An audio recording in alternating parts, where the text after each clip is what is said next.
Assalamualaikum warahmatullahi wabarakatuh. Pada kali ini saya akan bahas mengenai penelitian tindakan kelas. Pada pembahasan ini saya tunjukkan kepada pendidik atau guru maupun mahasiswa pendidikan. Apa itu PTK? Menurut Ari Kunto, PTK adalah pencermatan di dalam kegiatan belajar peserta didik yang berupa tindakan. Penelitian tersebut dilakukan secara sengaja dan dimunculkan secara bersama peserta didik dalam sebuah kelas.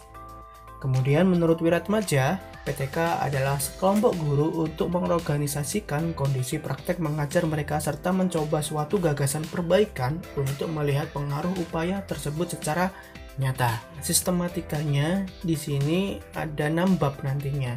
Bab yang pertama yaitu pendahuluan. Pendahuluan itu ada subbabnya, ada latar belakang masalah, yang B rumusan masalah, C hipotesis tindakan, D manfaat penelitian, yang E ruang lingkup, dan yang terakhir adalah definisi. Bab yang kedua di sini membahas mengenai kajian pustaka. Bab yang ketiga membahas tentang metode penelitian. Di sini ada beberapa sub. Yang pertama adalah pendekatan penelitian, kemudian kehadiran penelitian, yang C kancah penelitian, dan yang D subjek penelitian, yang E data dan sumber data, yang F pengumpulan data, dan yang terakhir adalah analisis. Selanjutnya ada bab 4, 5, dan 6. Nah, 3 bab yang terakhir ini itu adalah pengembangan dari bab 1, 2, dan 3.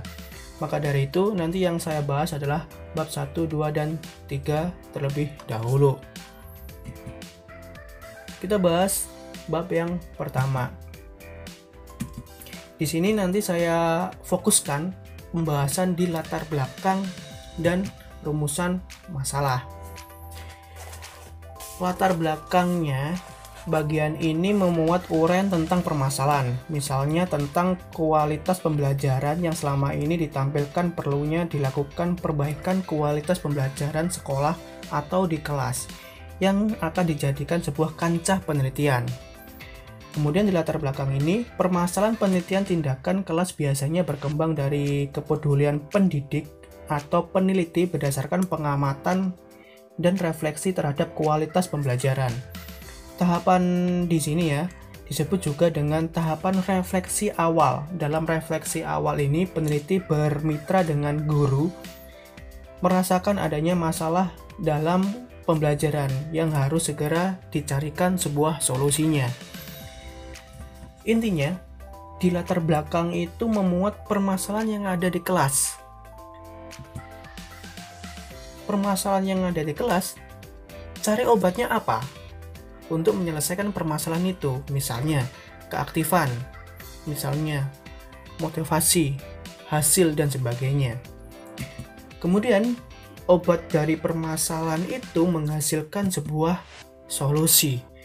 Yang ditekankan di latar belakang itu adalah pembahasan permasalahan yang ada di kelas, kemudian sekali lagi obatnya apa, kemudian solusinya seperti apa.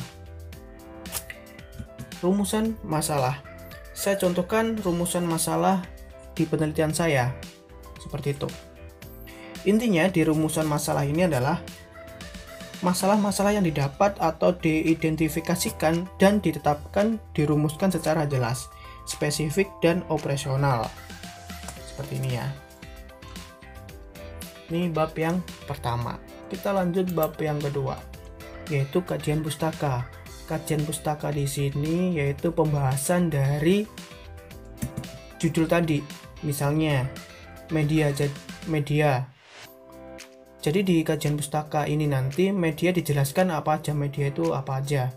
Kemudian sejarah, pembelajaran sejarah. Sejarah itu pembelajarannya seperti apa. Selanjutnya keaktifan. Keaktifan dalam kajiannya itu apa aja dituliskan, semuanya sumber-sumbernya itu di bab 2. Metode penelitian. Yang pertama adalah pendekatan penelitian. Di bagian pendekatan penelitian ini dikemukakan bahwa pendekatan peneliti yang digunakan dalam PTK biasanya itu mengarah ke kualitatif. Kemudian yang kedua adalah kehadiran dan peran peneliti. Sesuai dengan karakteristik tujuan PTK, peneliti adalah pihak yang merasakan adanya masalah yang perlu diselesaikan. Dan kancah penelitian. Uraian tentang mengenai kancah penelitian ini hendaknya lengkap dan jelas jika dilaksanakan di suatu kelas dan di sekolah tertentu. Informasi tentang kancah penelitian hendaknya mencakup kelas, nama, alamat sekolah, tempat penelitian, dan serta karakteristiknya itu seperti apa. Subjek penelitian. Subjek penelitian di sini lebih ke identitas dan karakteristik yang diteliti. Data dan sumber data. Pada bagian ini diuraikan dengan jelas jenis data yang hendak dikumpulkan. Kemudian pengumpulan data. Analisis. Pada bagian ini diuraikan bagaimana analisis data, evaluasi, dan refleksi yang dilakukan. Nanti saya contohkan bagaimana sistematikanya dalam penulisannya. Nah, bab 1 yang tadi ya, bab 1-nya seperti ini. Jadi di bab 1 itu diuraikan permasalahan-permasalahan yang ada di kelas. Kemudian solusi yang ditawarkan peneliti untuk menyelesaikan permasalahan itu seperti apa. Kajian pustaka itu adalah pencakup pembahasan apa aja yang akan dibahas di penelitian tersebut, misalnya hakikat pembelajaran, kualitas pembelajaran, intinya yang berkaitan dengan judul. Ini bab 3, ini yang menurut saya yang sulit. Pendekatannya seperti apa, ditulis di sini PTK. Kemudian kita memakai tahapan apa kalau kemudian kehadiran dan peran peneliti di lapangan. Nah, di sini menurut saya yang melakukan penelitian itu lebih baik guru.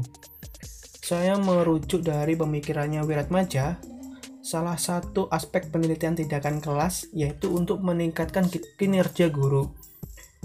Maka lebih diutamakan yang menyajikan inovasi dalam tindakan ini adalah guru kelas. Kancah penelitiannya seperti ini. Jadi identitas tempat yang diteliti, subjeknya siapa, berapa jumlah anaknya, dan sebagainya. Data dan sumber datanya seperti ini. Di pengumpulan data ini lebih difokuskan bagaimana cara kita mendapatkan sebuah data-data atau nilai-nilai yang akan diteliti. Misalnya, lembar observasi keaktifan peserta didik. Kenapa kok saya membuat ini? Karena saya penelitiannya adalah untuk meningkatkan keaktifan peserta didik. Maka dari itu, saya harus memiliki lembar observasi keaktifan peserta didik untuk mengukur apakah media yang saya terapkan ini bisa meningkatkan sebuah keaktifan peserta didik. Ini instrumen penelitiannya. Yang paling penting juga di sini adalah indikator dari penelitian. Misalnya keaktifan. Keaktifan itu indikatornya apa? Misalnya di sini visual aktif, oral aktif, dan sebagainya. Nah, indikator ini untuk pengacu proses pendataan pengamatan atau istilahnya pegangan untuk melakukan pengamatan di siklus penelitian tindakan kelas yang nanti ada skornya untuk menentukan keaktifan di kelas tersebut bisa naik atau tidak. Ini hasil belajar. Cara penyekorannya seperti ini. Jadi peningkatan individu rumus yang sebelumnya atau nilai yang sebelumnya kemudian dibandingkan dengan nilai yang sesudahnya ketika melakukan sebuah penelitian. Metode saya tadi ya, paling tidak dilakukan dalam 2 siklus. Kenapa kok 2 siklus? Karena siklus yang pertama bisa dibandingkan dengan siklus yang kedua itu mengalami peningkatan atau tidak. Disitulah kita bisa melihat keberhasilan dalam penelitian tindakan kelas. Ini salah satu hasil contoh dari pengamatan keaktifan dalam penelitian saya. Ini saya juga melakukan penelitian di proses pembelajaran. Jadi siklus pertama, proses yang dilakukan guru itu mengalami peningkatan nggak di sebelum atau prasiklus. Di sini ada mengalami peningkatan dari siklus 1 dan siklus yang kedua.